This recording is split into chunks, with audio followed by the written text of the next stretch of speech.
You are looking at Julian's pronunciation guide, where we look at how to pronounce better some of the most mispronounced words in the world, like this other curious word. But how do you say what you're looking for today?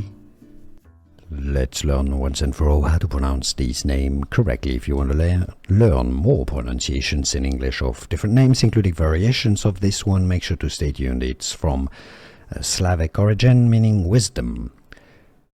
In English, it's generally pronounced as Sonya, alright? Now, the Americans usually pronounce it a bit more as Sonya, alright? Because the O sound is pronounced with a more open A sound. Sonya. So, Sonya or Sonya. But it's similar pronunciations. How do you pronounce it and where are you from? Let us know in the comments.